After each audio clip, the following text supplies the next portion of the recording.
ይህ ፕሮግራም የተወደዱ አድማጮቻችን እርሶን በቀጥታ እንዲሰሙና እርሶም ከግብጽ ህዝብ ጋር በቀጥታ እንዲነጋገሩ እድል ይፈጥራል የሚል እምነት አለኝ።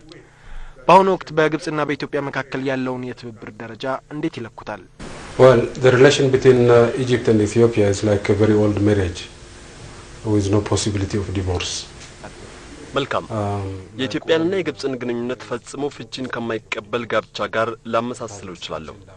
ልክ ማንኛውንም ፍቺን የማይቀበል ጋብቻ እንደሚያጋጥመው ሁሉ በሁለቱ ሀገራት መካከል ያለው ግንኙነትም አንዳንድ ጊዜ ውጥረት ያጋጥመዋል፣ ሌላ ጊዜ ደግሞ በጥሩ ሁኔታ ላይ ሲካሄድ ይታያል። ነገር ግን ምንም ይሁን ምን የብዙ ዓመታት ጽኑ መሰረት ያለው ስለሆነ የሁለቱ ሀገራት ግንኙነት ጠንካራ ነው። Even with this downs which you ቀደም ሲል እንደገለጹት አንዳንድ ውጥረቶች ቢያጋጥሙም በሁለቱ ሀገሮች የግንኙነት ደረጃ ላይ ተጽዕኖ አላሳደሩም። ትክክል አይደለምን? As I told you, there is no possibility. ቀደም ሲል እንደነገርኩ ኢትዮጵያንና ግብጽን ሊያፋታ የሚያስችል ምንም ነገር አይገኝም። if we talk about the በሁለቱ ሀገሮች መካከል ስላለው የኢኮኖሚ ትብብር ደረጃ እንነጋገር ብንል አሁን ያለው የትብብር ደረጃ እርሶን ያስደስቶታልን? In general, there has been a very significant improvement. በአጠቃላይ በንግድና በኢንቨስትመንት ዘርፎች ትልቅ መሻሻል እየታየ ነው። በእነዚህ ዘርፎች ትልቅ መሻሻል እየታየ ቢሆንም ግንኙነቱን ይበልጥ ለማጠናከር የሚያስችሉ ተጨማሪ ሁኔታዎች እንዳሉ እምነት አለኝ። which rules we can ትብብር ሊደረግባቸው የሚችሉ ሌሎች ሁኔታዎችስ ምን ናቸው? In terms of trade, there are goods that Egypt. የንግዱን ዘርፍ በተመለከተ ኢትዮጵያ የምትፈልጋቸው በርካታ ምርቶች ግብጽ እያመረተች ነው። የኬሚካል ምርቶች፣ የሕክምና መሳሪያዎች፣ መድኃኒቶችና ሌሎችም ይገኙበታል። እኛ እነዚህን ምርቶች ከግብጽ ለማስገባት ፍላጎት አለን። ግብጽ ደግሞ ስጋን ጨምሮ ኢትዮጵያ የምታመርታቸውን አንዳንድ የእርሻ ውጤቶች ማስገባት ትችላለች። ግብጽና ኢትዮጵያ በንግዱ ዘርፍ ለመተባበር ትልቅ እድል አላቸው። በሁለቱ ሀገራት መካከል ያለው የንግድና የኢንቨስትመንት ትብብር ባለፉት ጥቂት ዓመታት ከፍተኛ መሻሻል እያሳየ መሆኑን መግለጽ እወዳለሁ። our Egyptian investors and የግብጽ ባለሀብቶችና ኢንቨስተሮች ኢትዮጵያ ውስጥ እንዲገቡ ትጋብዛላችሁን? They are and they are already operating in Ethiopia. ኢትዮጵያ ውስጥ በኢንቨስትመንት ስራ የተሰማሩ በርካታ የግብጽ ባለሀብቶች አሉ። Ethiopia. is there any sort of facilities you give for the ኢትዮጵያውያን ላልሆኑ ኢንቨስተሮች ማለትም ከኢትዮጵያ ውጪ ለሚመጡ ኢንቨስተሮች ምን ሁኔታዎችን ታመቻቻላችሁ? Yes, there are a number of incentives. ለኢንቨስተሮች የምንሰጣቸው በርካታ ጥቅማ ጥቅሞች አሉ። የቀረጥ ቅነሳ፣ መሬት የማግኘት መብትና ሌሎች በርካታ ጥቅማ ጥቅሞች ለውጭ ኢንቨስተሮች ይሰጣሉ። well now I would like to talk with you about the main አሁን ውይይታችን ወደ አባይ ውሃ ጉዳዮችና ከወራት በፊት ወደ ተፈረመው ስምምነት ለማሸጋገር እፈልጋለሁ። እርሶ በዚህ ጉዳይ ላይ ያለው አስተያየት ምንድነው? የግብጽ ህዝብም ምን እንደሚያስቡ መስማት ይፈልጋል። ለጉዳዩ መፍትሄ የሚሆነውስ ምንድነው? The first thing we have to recognize በመጀመሪያ ደረጃ ልንገነዘበው የሚገባ ጉዳይ ቢኖር ከአባይ ውሃ የመጠቀሙ ጉዳይ የዜሮ ድምር ጨዋታ እንዳልሆነ ነው። የአባይ ምንጭ ሀገሮች ከአባይ ውሃ ተጠቀሙ ማለት በግብጽና ሱዳን ላይ ኪሳራ ያስከትላል ማለት አይደለም። በአንጻሩም የአባይ መዳረሻ ሀገሮች ከአባይ ወንዝ ተጠቀሙ ማለት ለአባይ ምንጭ ሀገሮች ኪሳራ ያስከትላል ማለት አይደለም። ሁለቱንም አካሎች ተጠቃሚ የሚያደርግ በመሆኑ ብቸኛው መፍትሄም ይሄው ነው። መፍትሄውን ለማግኘትም የሚከብድ አይደለም። የአባይ ውሃ ለሁለት ነገሮች ሊያገለግል ይችላል። የመጀመሪያው የኤሌክትሪክ ኃይል ማመንጨት ነው። ሁለተኛው ደግሞ መስኖ ነው። የኤሌክትሪክ ኃይልን ማመንጨትን በተመለከተ በአባይ ምንጭ ሀገሮች የሚሰሩ ግድቦች በግብጽና በሱዳን ላይ ምንም አይነት ጉዳት አያስከትሉም። በተቃራኒው ኢትዮጵያ በአባይ ምንጭ ላይ ግድቦች ከሰራች የግብጽና የሱዳን ግድቦች ከደለል ይድናሉ። በሱዳን የሚገኘው የሮሰሪስ ግድብ እስከ ጫፉ ድረስ በደለል በመሙላቱ ከጥቅም ውጪ በሚሆንበት ደረጃ ደርሷል። ኢትዮጵያ ግድቦችን ብትሰራ ግን ሱዳን ከአፈር ነጻ የሆነ ውሃ ታገኝ ነበር። ለግብጽ አስዋን ግድብም በተመሳሳይ ደለል የሌለው ውሃ ይደርሰዋል። የአባይ ወንዝ የውሃ መጠንም በየጊዜው ሳይዋዥቅ ዓመቱን ሙሉ ወጥ ሆኖ ይፈሳል። ውሃውን መቆጣጠር ስለሚቻል በክረምት ጎርፍ አይከሰትም፣ በበጋም የውሃ እጥረት አይኖርም። ይህም ሱዳንና ግብጽን ተጠቃሚ ያደርጋቸዋል። ኢትዮጵያ የኤሌክትሪክ ኃይል ማምረት ከቻለች ሱዳንና ግብጽ በርካሽ ዋጋ ከኢትዮጵያ መግዛት ይችላሉ። የውሃውን መጠን ሊቀንስ የሚችል ፕሮጀክት ቢኖር መስኖ ነው። የኤሌክትሪክ ግድብ ግን ሊቀንስ አይችልም። እንዲያውም በኢትዮጵያ ተጨባጭ ሁኔታ የመሬት አቀማመጣችን ከፍተኛ ስለሆነ ግድቦችን ብንሰራ የሚፈጠረው ሐይቅ ወለል ይቀንሳል። የውሃውን ትነት መቀነስ ይቻላል ማለት ነው። በዚህም በአባይ የሚፈሰውን የውሃ መጠን በ3 ቢሊዮን ኪዩቢክ ሜትር ያህል መጨመር ይቻላል። መስኖን ደግሞ በኢትዮጵያም ሆነ በሌሎች የአባይ ምንጭ ሀገሮች የማስፋት ጉዳይ በጣም ውስን ነው። ምክንያቱም በእነዚህ ሀገሮች በመስኖ የሚለማው መሬት በጣም ትንሽ ነው። ልክ የሌለው ሰፊ ለመስኖ የሚለማ መሬት ያላት ብቸኛ ሀገር ሱዳን ነች። ግብጽም ብትሆን የተወሰነ ነው ያላት። ያም ሆኖ የመስኖ ተጠቃሚነታችንን ማሳደግ ከፈለግን ልንፈጽም የምንችለው ሱዳንና ግብጽን በምንም መልኩ በማይጎዳ ሁኔታ ነው። የሚጠበቅብን የመስኖ ፕሮጀክታችንን ውጤታማነት በ10 በመቶ ማሳደግ ብቻ ነው። ይህ እድገት ብቻውን ለአባይ ምንጭ ሀገሮች በቂ ነው። ስለዚህ በእኔ እምነት ሁላችንንም ተጠቃሚ የሚያደርገው መፍትሄ ይሄ ነው። በተግባር ማዋልም ቀላል ነው።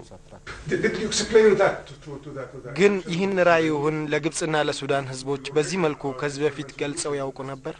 I have personally repeatedly said. እኔ በግሌ በተደጋጋሚ መፍትሄው አንድ ነው።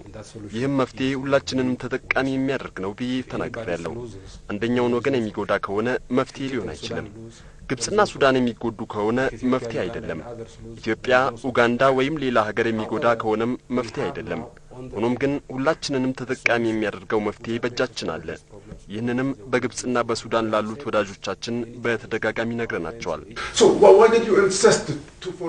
ጉዳዩ እንደዚህ ከሆነ ሁሉም ወገን ሳያምንበት ለምን በኢንቴቤው ስምምነት ላይ ለመፈረም ወሰናችሁ?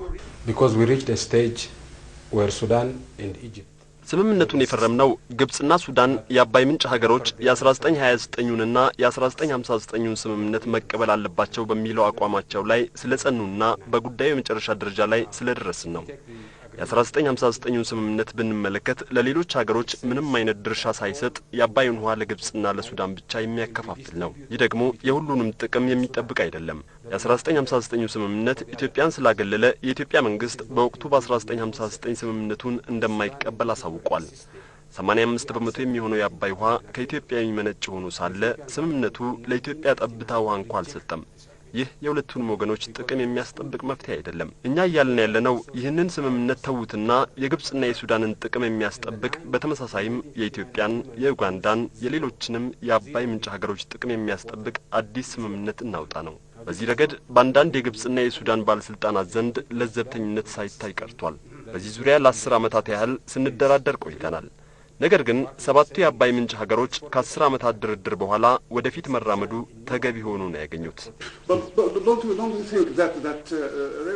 ግን በአባይ ወንዝ ላይ ለመስማማት 10 ዓመት ረጅም ጊዜ ነው ብለው ነው የሚያስቡት? 20 ዓመትና ከዚያ በላይ ሊወስድ አይችልም?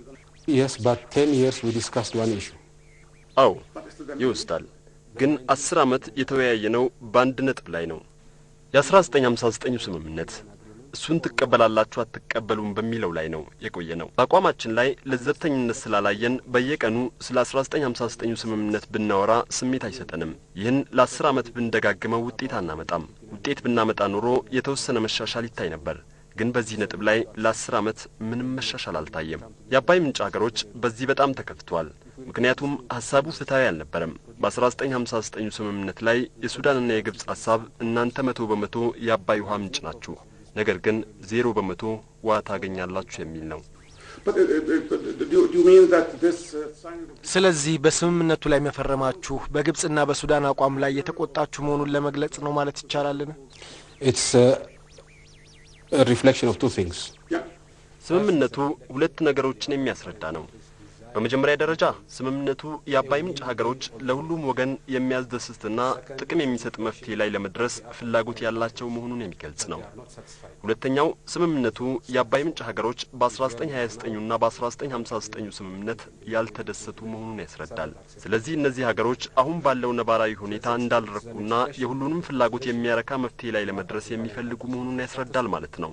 ግብጽና ሱዳንን በሚጎዳ መልኩ ከአባይ ውሃ የመጠቀም አጀንዳ በአባይ ምንጭ ሀገሮች ዘንድ የሌለ መሆኑን በድጋሚ ላረጋግጥልህ እወዳለሁ። ያ የኛ አጀንዳ አይደለም። Don't you have any thought, an idea? የአባይን ውሃ ለመሸጥ አታስቡም? Ethiopia has never thought. ኢትዮጵያ ለማንም ውሃ ለመሸጥ አስባ አታውቅም። የአባይ ውሃ በሚሊዮኖች ለሚቆጠሩ ዓመታት ከኢትዮጵያ ወደ ግብጽ ፈሷል።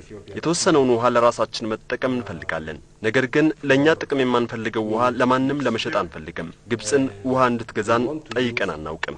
ነገር ግን ለኛ ጥቅም የማንፈልገውን ውሃ ለማንም ለመሸጥ አንፈልግም። ግብጽ ውሃ እንድትገዛን ጠይቀናት አናውቅም። So instead of this, ታዲያ ይህን ያህል ረጅም ድርድር ከማድረግ ይልቅ የአባይን ውሃ በላቀ ደረጃ መጠቀም ወደሚያስችሉ ትብብሮች ብትገቡ ሁለቱንም ወገኖች ተጠቃሚ የሚያደርግ መፍትሄ አይሆንም ነበር? Because the win-win solution that I am coming አስቀድሜ እንደጠቀስኩልህ የኛ ሐሳብ የአባይን ውሃ ለላቀ ጥቅም ማዋል ነው። ኢትዮጵያ ቅድሚያ ትኩረት የምትሰጠው መስኖ አይደለም። ምክንያቱም ለመስኖ የሚውል ብዙ መሬት የለንም። የኛ ትኩረት የኤሌክትሪክ ኃይል ማመንጨት ነው። እኛ ኃይል ካመነጨን እኛ ብቻ ሳንሆን ግብጽና ሱዳንም ይጠቀማሉ። ግን እኮ ግብጽ የኤሌክትሪክ ማመንጫ ግድቦችን በምንም አይነት መልኩ አትቃወምም። Some wise Egyptian politicians do. አንዳንድ ብልህ የግብጽ ፖለቲከኞች የዚህ አይነት ግድብ ቢሰራ አይቃወሙም። አንዳንድ ብልህ ያልሆኑ የግብጽ ፖለቲከኞች ደግሞ ምንም አይነት ግድብ እንዲሰራ አይፈልጉም። ለጋሽ ሀገራት ለኢትዮጵያ የግድብ ግንባታ ፕሮጀክቶች ብድርና እርዳታ እንዳይሰጡም እየዞሩ ይጠይቃሉ። ለማለት የፈለጉት የግብጽ መገናኛ ብዙሃንን ነው ወይስ የግብጽ ባለስልጣናትን? Some Egyptian media and some Egyptian politicians. ኢትዮጵያ ውስጥ ለኤሌክትሪክ ማመንጫ የሚሰሩት ግድቦች ለግብጽ ጥቅም እንደሚያስገኙ አንዳንድ የመገናኛ ብዙሃንና ባለስልጣኖች አይገነዘቡም። ስለዚህ እነዚህ ብልህ ያልሆኑ ወገኖች ጉዳዩ ሳይገባቸው ይቃወማሉ። እነዚህ ግድቦች ለግብጽ ጥቅም እንደሚሰጡ የተረዱት ወገኖች ደግሞ የግድቦቹን መሰራት አይቃወሙም። መጋቢት 24 ቀን የህዳሴውን ታላቁን ማለት ነው እሱን የመሰረት ድንጋይ ማስቀመጡበት ሰዓት እሱ ያደረጉት ንግግር ነበረ። በዛ ንግግር ላይ ያሉት ምንም ድሀ ብንሆንም የኢትዮጵያ ሕዝብ ይህንን ግድብ እንሰራዋለን እንደሚል በምንም መልኩ አልጠራጠርም ብለው የተናገሩት ንግግር ነበረ። ምን ያህል ተሳካለት ክቡር ጠቅላይ ሚኒስትር? ከገመትኩት በላይ ነው። እንዳልኩት ህብረተሰቡ የግድቡን ስራ ይደግፋል የሚል እምነት ከመጀመሪያውም ነበር። ነገር ግን ከዳር ዳር እንደዚህ በውጭም በአገር ቤትም ያለው ገንዘብ ያለውም ገንዘብ የሌለው ትምህርት ቤት ህፃኑም ሙያተኛውም ባለሀብቱም በአገር ቤት ያለውም በውጭ ያለውም እንደዚህ በነቂስ ይነቃነቃል የሚል ተስፋ ካልሆነ በስተቀር በዚህ ደረጃ አጭር ጊዜ ውስጥ ይፈጠራል የሚል ግምት አልነበረኝምና በእውነቱ ከገመትኩት በላይ ነው ብል ተገቢ የሚሆን ይመስለኛል። ይህ ፕሮጀክት እንግዲህ በአጠቃላይ ከ70 እስከ 80 ቢሊዮን ብር ነው ይፈጃል ተብሎ የሚጠበቀው። ይሄ በጣም ትልቅ ገንዘብ ነው። ለምንድን ነው በዚህ በትልቁ መጀመር ያስፈልገው? አነስ ባሉ ፕሮጀክቶች መጀመር አይቻልም ነበር? አነስ ባሉ ፕሮጀክቶች ጀምረናል እኮ። ከዚህ በፊት የተከዜ ግድብን ሰርተናል፣ የጣና በለስ ፕሮጀክትን ሰርተናል፣ የግልገል ግቤ 1 እና ግልገል ግቤ 2 ፕሮጀክቶችን ሰርተናል። ችግሩ ግን እነዚህን ፕሮጀክቶች በሰራን በአንድ አመት ውስጥ የኃይል እጥረት ያጋጥመናል።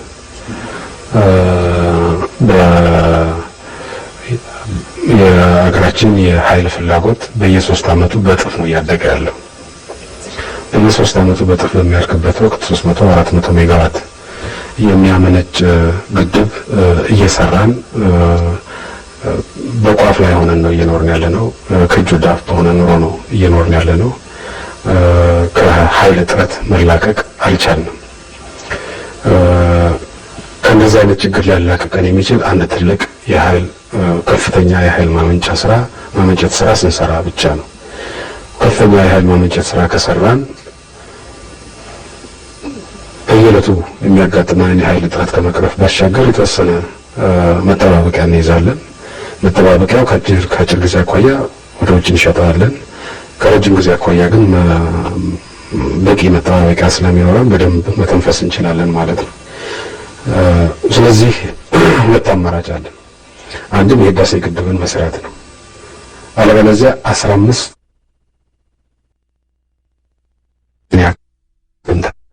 ያለው 15 ተከዜዎችን በ5 አመት ውስጥ እንገንባ ብንል የሚወጣ ዳገት አይደለም። በጣም አድካሚ ይሆናል። በጣም ጊዜ የሚጠይቅ ይሆናል። ከውጭም አኳያ በጣም ከፍተኛ ይሆናል። ስለዚህ ትንንሽ ግድቦች 300-400 ሜጋዋት ግድቦች መስራት ሳናቋረጥ ዋናው ትኩረታችን ግን በአንድ ጊዜ በመጠነኛ ዋጋ በአጭር ጊዜ ከፍተኛ ኃይል ሊሰጠን የሚችል ግድብ መምረጥ ነበረብን። ከዛ አኳያ ሲታይ በኢትዮጵያ ውስጥ ሊገነባ የሚችለው ትልቁ ግድብ ይሄው ነው። ከዚህ በላይ የሆነ ግድብ ኢትዮጵያ ውስጥ ሊሰራ አይችልም። ስለዚህ በትልቁ ግድብ ልናተኮር የፈለግነው አንደኛ ከዋጋ አንጻር የሚቀንሰው እሱ ስለሆነ ነው። 15 የተከዜ ግድቦችን መስራትና አንድ የህዳሴ ግድብን መስራት የሚያወጣው ወጪ የ15 ተከዜ ግድቦች መስራት በብዙ እጥፍ እንደሚበልጥ ጥርጥር የለውም። ከጊዜም አኳያ እንደዚሁ ነው። ስለዚህ ጊዜ ለመቆጠብ የሚቻለው ወጪ ለመቆጠብ የሚቻለው በአሁኑ ሰዓት እያጋጠመን ያለው የኃይል እጥረት ከእጅ ወደ አፍ ከሆነ የኃይል አቅርቦት እንቅስቃሴ መላቀቅ የምንችለው ትልቅ ግድብ በመስራት ነው ብለን ስላመን ነው። የህዳሴ ግድብ እንግዲህ አጠቃላይ ጠቀሜታውን ስንመለከት በዋነኝነት ከኃይል ማመንጨት ጋር ተያይዞ ነው 5250 ሜጋዋት ነው የሚያመነጨው። ከዛ በተጨማሪ ስለመስኖ ጥቅም ጭምር በሚውልበት ቦታ ላይ ግንባታውን ማካሄድ አይቻልም ነበረ? አሁን እንግዲህ መምረጥ ነበረብን። በአጣዳፊ መልኩ ችግራችን በአሁኑ ሰዓት ምንድን ነው ብለን በምናይበት ወቅት ለበርካታ ዓመታት በኤሌክትሪክ ማመንጨት ዙሪያ ላይ እና ማሰራጨት ዙሪያ ላይ ከፍተኛ ችግር እንዳለብን ያየነው። ይህን ችግር መቅረፍ መቻል አለብን። ይህን ችግር ለመቅረፍ የሚያስችል አማራጩ ርካሽ አማራጭ በፍጥነት ሊፈጸም የሚችል አማራጭ የቱ ነው ብለን ማየት ነበረብን። ይህን አማራጭ ወስደን በምናይበት ወቅት ደግሞ ግድብ ለመስራት ማነው ለመስኖ ስራ በሚጠቅም ቦታ ላይ መስራት አይቻልም። ይህን ኃይል ማመንጨት የሚችል ግድብ ቀደም ሲል እንደገለጽኩት ይሄ ከዚህ በፊት የቦርደር ወይም የድንበር ግድብ እየተባለ ይጠራ አማራጭ እየተባለ ይጠራ የነበረው ነው። ይሄ እንደተጠበቀ ሆኖ ለመስኖ ስራ የሚያገለግሉ ስራዎች ደግሞ እየተሰሩ ነው። ለምሳሌ የተከዘን ግድብ በምናይበት ወቅት ለመስኖ ስራ ያገለግላል። ግልገል ግቤ 1 2 3 በምናይበት ወቅት ለመስኖ ስራ ያገለግላሉ። የጣና በለስ ፕሮጀክት በምናይበትም ወቅት ለመስኖ ስራ ያገለግላል ብቻ ሳይሆን በአሁኑ ሰዓት በጣና በለስ ግድብ ላይ ተመስርተን 50,000 ሄክታር መስኖ በማልማት የስኳር ልማት ስራ ለመስራት እየሰራን ነው። በተመሳሳይ መልኩ በግልገል ግቤ 1 እና 2 ላይ ተመስርተን ከ150,000 ሄክታር በላይ የመስኖ ስራ እየሰራን ነው። ስለዚህ ለመስኖም ለኃይልም የሚሆኑ ግድቦች አሉ። እነዚህ በማዕከለኛው የሀገሪቱ ክፍል ያሉ ግድቦች ናቸው። በዋናነት ለኃይል የሚያገለግል ግድብም ይኖራል። ሁለቱን ሚዛን እየጠበቅን የመስኖ ፍላጎታችንን በማሳካት ረገድ በጣም አጣዳፊ የሆኑ የኃይል እጥረት ችግሮችን በማሳካት ረገድ የበለጠ አስተዋጽኦ ያላቸውን ግድቦች እያጣመርን ነው መስራት የምንችለው። በጣም ብዙ ኃይል ማመንጨት ከፈለግን ለመስኖ በማይመች ቦታ መስራት ነበረብን። በዚህ ምክንያት ነው ይሄ ግድብ ለመስኖ ስራ የማያገለግል ሆኖ የተገኘው። አሁንም እስኪ ከቦታ መራረጡ ጋር ተያይዞ ወደሚነሱ ሀሳቦች እንሂድና ይሄ ታላቁ የህዳሴ ግድብ እንግዲህ ከድንበር ላይ ነው፣ በጣም የቀረበ ስለሆነ ድንበር ጋር ነው።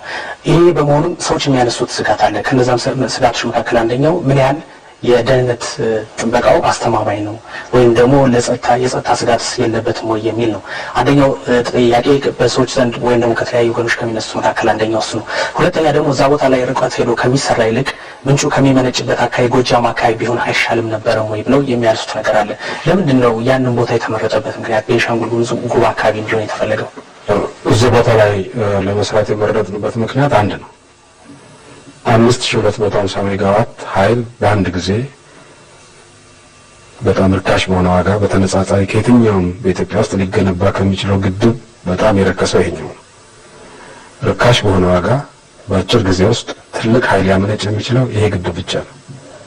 ሌላ ከሱ ጋር የሚወዳደር በሩቁም የሚወዳደር ግድብ የለም። ከዛ ቀጥሎ መንዳያ የሚባል አካባቢ ላይ ግድብ መስራት ይቻላል። 1000-2000 ሜጋዋት ያመነጭ ይሆናል። በኳቦ የሚባለው ቦታ ላይ መስራት ይቻላል። እሱም 1000-2000 ሜጋዋት ማመንጨት ይችላል። ግን ችግራችንን የሚፈታ አይደለም። ችግራችንን የሚፈታ የ10,000 ሜጋዋት ማድረስ ግባችንን ሊያሳካ የሚችለው ይሄ ትልቁ ግድብ ስለሆነ ነው። በጎጃምም ሆነ በሌሎች በአባይ ተፋሰስ አካባቢዎች ግድብ አይሰራም ማለት አይደለም። ቀደም ሲል መጠቀስኩት ተሰርቷል። በቀጣይም ይሰራል። ከመስኖ ልማትም ጋር ተያይዞ ከሌላም ጋር ተያይዞ። ነገር ግን አሁን በአገሪቱ ውስጥ ያለው ከፍተኛ የኃይል እጥረት ለመቅረፍ ከእጅ ወደ አፍ ከሆነ ኑሮ ለመላቀቅ የሚያስችለን በጣም ትልቅ ግድብ መስራት ስለነበረብን ነው። ከጸጥታ አኳያ የተነሳው እንግዲህ ጸጥታም በሁለት መልኩ ነው። አንደኛ የሆነ መንግስት መጥቶ ቢወረን ድንበር አካባቢ መሆኑ ምን ለውጥ ያመጣል? የምንከላከለው ድንበር አካባቢ ነው። ጦርነት ከመጣብን ጦርነት ከመጣ ደግሞ ቤኒሻንጉልን አጥቅቶ አዲስ አበባን የሚተው ወይም ደግሞ አዲስ አበባን ትቶ ባህር ዳርን የሚያጠቃ ወይም ባህር ዳርን ትቶ ነቀምትን የሚያጠቃ አይሆንም።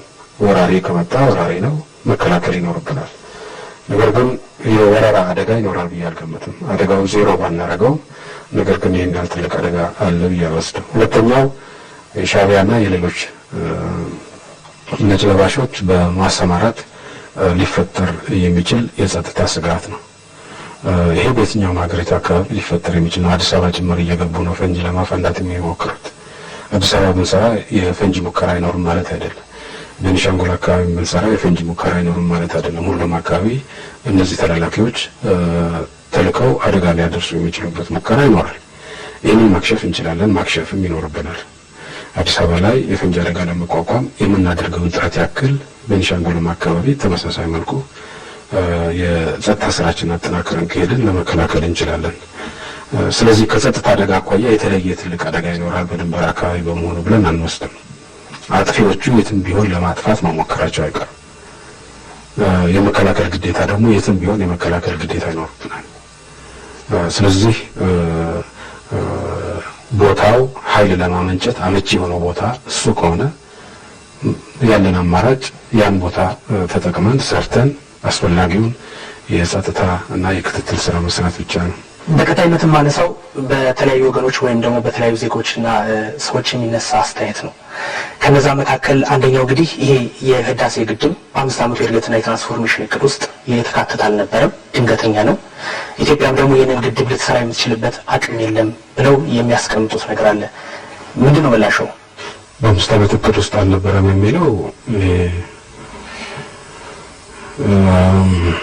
ምናልባት ካለማወቅ ወይም ደግሞ ለማወቅ ካለመፈለግ የሚነሳ ጉዳይ ካልሆነ በድንገት ተነስቶ ይህን ያህል ግድብ መስራት የሚታሰብ አይደለም። እንደሚታወቀው ይሄ ግድብ ከመሰራቱ በፊት 5 ዓመቱ ምርጫ ያለፈው ምርጫ 2002 ላይ የተካሄደው ምርጫ ከመደረጉ በፊት ነው የዲዛይን ስራ የተጨረሰው። ግድቡን ዲዛይን የማድረግ ስራ የ5 ዓመት እቅዱ ራሱ ሳይጸድቅ በፊት ነው ዲዛይን ማድረግ የተጀመረው። ነገሩን በሚስጥር መያዝ ስለነበረብን ያን ጊዜ ፕሮጀክት ኤክስ የሚል ስም ተሰጥቶት ይህን ስራ በሚስጥር ሊያጠኑልን ሊጠብቁልን ይችላሉ ብለን ያምናቸው ኩባንያዎች በማሰማራት አጠናን። የተለያዩ አማራጮች ቀርበው ነበር። ለምሳሌ ከ6000 ሜጋዋት በላይ ለማመንጨት የሚያስችል አንድ አማራጭ አምጥተው ነበር እዛው ግድብ ላይ። ነገር ግን 6000 ሜጋዋት ለማመንጨት የምናወጣው ወጪና ተጨማሪው ኃይል ለማምረት የምናመጣው ወጪ በጣም ከፍተኛ ስለሆነ ግድቡም አሁን እንዳለው 63 ቢሊዮን ሜጋዋት ሳይሆን 83 ሜጋዋት አካባቢ የሚይዝ ስለዚህ በጣም ረጅም ጊዜ የሚጠይቅ በጣም ብዙ ወጪ የሚጠይቅ አማራጭ አምጥተው ነበር። እሱ አሁንም ብለን የጥሩ ዋጋ በጥሩ ጊዜ ለመስራት የሚያስችለን የ5250 ሜጋዋት አማራጭ የወሰድነው። እነዚህም በፖለቲካ ደረጃ አቋም ከወሰንባቸው በኋላ ዲዛይኑ የእኛ ሙያተኞች እንዲከለስ ነው የተደረገው። የእኛ ሙያተኞች ከልሰው ማስተካከያዎች አቀረቡ። እነዚህም ማስተካከያዎች ካቀረቡ በኋላ ኮንሳልታንቱ በቀረቡት ማስተካከያዎች መሰረት አስተካክሎ እንዲያቀርብ ተደረገ። አስተካክሎ ካቀረበ በኋላ ነገሩ ታህሳስ ላይ ተጠናቀቀ። ይሄ ዝግጅት ስራ ታህሳስ ላይ ሲጠናቀቅ ታህሳስ ላይ ከሳሊኒ ጋር ኮንትራት ተፈረመ። ስለዚህ የ5 ዓመት እቅዱ ከመቀረጹ በፊት ነው ይሄ ስራ የተጀመረው። አስታውሳለሁ ጣና በለስ ፕሮጀክት በሚመረቅበት ወቅት በሚቀጥሉት 5 ዓመታት ከ8000 እስከ 10000 ሜጋዋት የሚደርስ ኃይል ማመንጨት አለብን የሚል ተናግሬ ነበር። ያን ጊዜ ዲዛይን ስራው እየተካሄደ ነበር። ያን ጊዜ እኔም ባለሁበት ከሙያተኞቹ ጋራ ከኮንሳልታንቶቹ ጋራ ተደጋጋሚ ውይይቶች ተካሂደው ነበር። በዚህ ግድብ ላይ ከ8000 እስከ 10000 ሜጋዋት እና ምን ማመንጨት የምንችልበት ደረጃ ላይ እንደርሳለን ስንል ይህን ግድብ ታሳቢ አድርገን ነው እንጂ ከዚህ ግድብ ውጪ በሚቀጥሉት 5 ዓመታት 8000 እና 10000 ሜጋዋት ማድረስ የሚባል ነገር ሊታሰብም አይችልም በጠቅላላው። ስለዚህ በ5 ዓመት እቅድ ላይ ከ8000 እስከ 10000 ሜጋዋት እንደርሳለን ስንል ዋናው የተማመንበት ይሄን ግድብ ነው። አለበለዚያማ 8000 ይሄን ግድብ ለመተካት ቀደም ሲል እንደገለጽኩት 15 የተከዜ ግድቦችን መገንባት ያስፈልጋል። 15 ግድቦች በ5 ዓመት ውስጥ የተከዜን የሚያክሉ ግድቦች በ5 ዓመት ውስጥ እንሰራለን ማለት ህልም ነው። ተከዜ ራሱ 6 ዓመት ነው የፈጀብን። ወይ 12 ጣና በለስን መስራት ይኖርብናል። 12 ጣና በለስ ለመስራት በፍጹም የማይታሰብ ነው። በ5 ዓመት ውስጥ 8 እስከ 10000 እንደርሳለን ካል አንድ አማራጭ ብቻ ነው ይሄን ለመስራት የሚያስችልን የህዳሴ ግድብ። ስለዚህ የ5 ዓመት እቅዱ ከመቀረጹ በፊት ነው ዝግጅት የተጀመረው። የ5 ዓመት እቅዱ ሲቀረጽም ይህን ታሳቢ ተደርጎ ነው የተቀረጸው። የፕሮጀክት ስምምነቱም የተፈረመው እንደገለጽኩት ዝግጅቶቹ ዲዛይኑ ምኑ አልቆ ባለፈው ታህሳስ ላይ ነው እንትን የተደረገው። ስለዚህ በችኮላ የተሰራበት ወይም ደግሞ በወይም በአጋጣሚ የተሰራበት ሁኔታ የለም፣ ሊሰራም አይችልም። እንደዚህ አይነት ትልቅ ግድብ ዲዛይን ለማድረግ ቢያንስ 2 ዓመት ይጠይቃል። እንዲሁም ይህንን ሀሳብ አሁን የጠቀስኳቸውን የሚያነሱ ወገኖች የሚሉት ምንድን ነው? መንግስት ይህንን የታላቁን የህዳሴ ግድብ ለመገንባት አሁን የተነሳው በሰሜን አፍሪካና በመካከለኛው ምስራቅ የተነሱትን ህዝባዊ አመጾች በኢትዮጵያ ውስጥ እንዳይከሰቱ ለመከላከል ሲል ነው ይላሉ። ያው እንደገለጽኩት ነው። እንደዚህ አይነት ትልቅ ግድብ ዲዛይን ለመስራት ራሱ አመታት ነው የሚጠይቀው እና ብድግ ብለን እንግዲህ የሰሜን አፍሪካ አመጽ የተጀመረው ጥር ላይ መሰለኝ።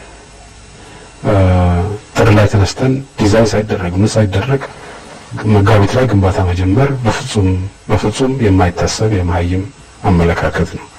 ለነገሩ ኮንትራቱ የተፈረመው ታህሳስ ላይ ነው። ከሳሊኒ ጋር ኮንትራት የተፈረመው ታህሳስ ነው። ታህሳስ ላይ ነው ሳሊኒ ማሽነሪ ማስገባት የጀመረው። መጋቢት ላይ መሰረት ድንጋይ በሚጣልበት ወቅት የቅድመ ዝግጅት ስራዎች የ2-3 ወራት የሚያክሉ የቅድመ ዝግጅት ስራዎች ተጠናቀው ነበር። ስለዚህ በዚህ መልኩ ሲታይ የማይሆን ነገር ነው። በነገራችን ላይ ህብረተሰቡ በስርዓቱ ላይ ቅሬታ ካለውና ስርዓቱን ለመጣል ከፈለገ እንኳን የአንድ ግድብ ስራ ብዙዎቹ የሰሜን አፍሪካ እና የመካከለኛው ምስራቅ ሀገሮች በቢሊዮኖች ዶላር የሚቆጠር ገንዘብ ወደ ህብረተሰቡ እየረጩ ማቆም አልቻሉም። አሁን ገንዘብ አይደለም እየረጨን ያለ ነው፣ ገንዘብ ማምጣ እያልን ያለ ነው። አመጽ ለመከላከል ህዝብ ሰብስቦ ገንዘብ አዋጣ እንዴት ይባላል? ይሄ በፍጹም ሊሰራ የማይችል ነገር ነው። በቅርቡ ደግሞ አንድ የተቋሚ ድርጅት እንደዚሁ ከዚሁ ጋር ያሉ ሀሳቦችን ነው አሁንም ማነሳው ግድቡ ላይ የሚሰጡ ያሉትን አስተያየቶች በተመለከተ አንድ ተቋሚ የፖለቲካ ድርጅት ባወጣው መግለጫ ላይ መንግስት ለትምህርትና ለጤና ተቋማት ቅድሚያ መስጠት ሲገባው በአባይ ወንዝ ላይ ግድብ መስራትን ማስቀደም አልነበረበትም የሚል መግለጫ አውጥቷል።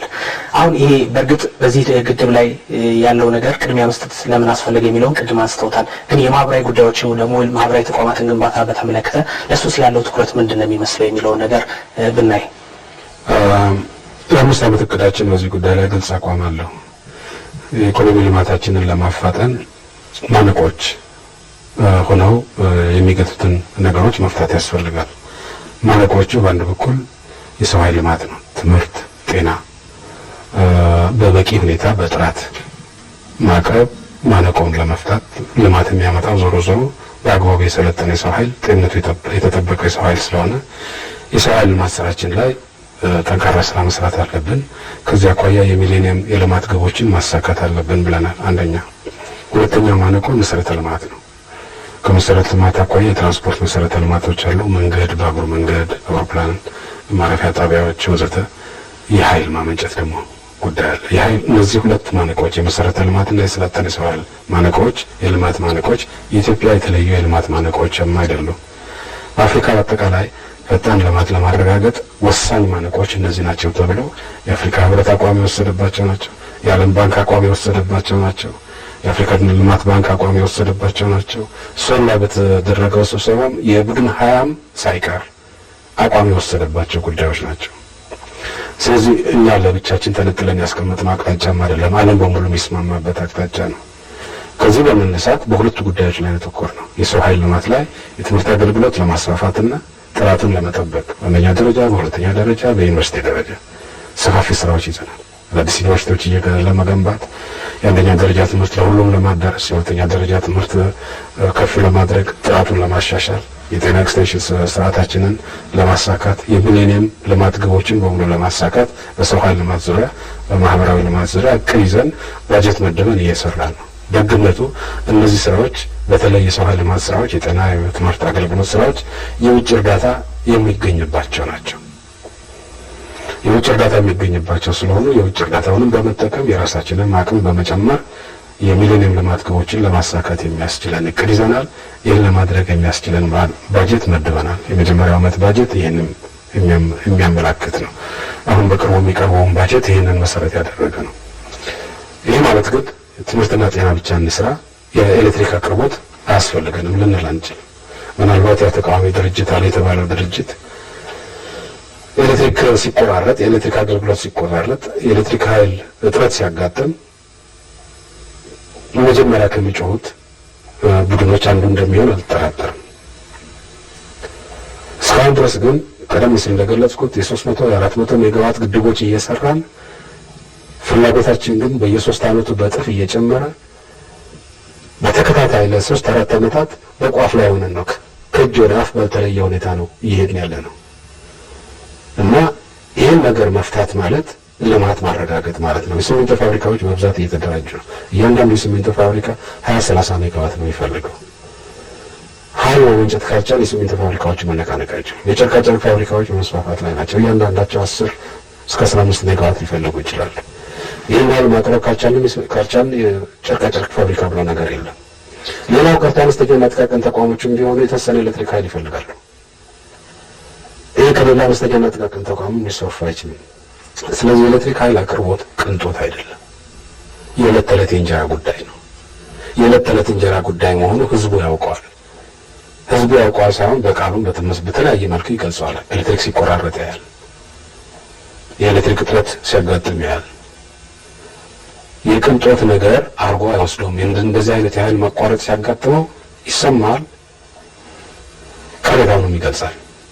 ቅሬታ መግለጹ ብቻ አይደለም፣ ይሄ ካልተፈታ ልማት የሚባል ነገር እንደሌለ ግልጽ ነው። ስለዚህ የኤሌክትሪክ ኃይል አቅርቦት በጣም ትልቅ የኢኮኖሚ ልማት ማነቆ ነው። ሌሎች ስራዎች ሰርተን ስንጨርስ ትርፍ ገንዘብ ሲኖረን የምንሞክረው የቅንጦት ጉዳይ አይደለም። ከሌሎች ስራዎቻችን የልማት ስራዎቻችን ጋር አብቃቅተን አመጣጥነን ነው መስራት ያለብን። ይሄንን ነው እየሰራን ያለነው። እስቲ ምክንያቱ ምንድነው? አሁን በአንድ በኩል መንግስትና ህዝቡ የ5 ዓመቱ የትራንስፎርሜሽን እቅድ እንደዚሁም ደግሞ በዛ ውስጥ የተካተተው የአባይ የታላቁ ህዳሴ ግድብ ይሳካል ብለው በአንድ በኩል እየሰሩ ነው። በሌላ በኩል ደግሞ ሊሳካ አይችልም፣ ሀገሪቱ አቅሙ የላትም የሚለው ወገኖች ደግሞ በሌላ በኩል አሉ። ስለዚህ የዚህ ምክንያት የዚህ ልዩነት የዚህ አስተሳሰብ ልዩነቶች ምክንያቱ ምንድን ነው? ትርጉሙስ ምን ያሳያል? እንግዲህ እስካሁን ድረስ በአባይ ጉዳይ ላይ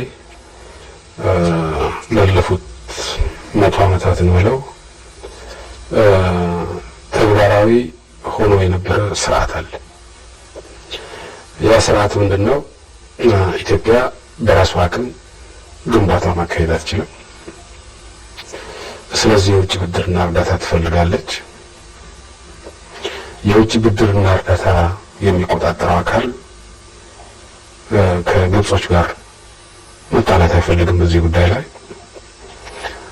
ግብጾች አይሆን ካሉ አይሰራ ካሉ ይቆማል። በዚህ መልኩ ባለፉት 50-60 ዓመታት በአባይ ግድብ ላይ የተሰራው ግድብ አባይ ራሱ ላይ ሳይሆን የአባይ በጣም ትንሽ ገባር ወንዝ በሆነው የፊንጫ ግድብ ነው። በውጭ እርዳታ እስካሁን ድረስ የተሰራው የፊንጫ ግድብ ብቻ ነው። የፊንጫ ወንዝ ለአባይ የሚኖረው አስተዋጽኦ እዚህ ግባ የሚባል አይደለም።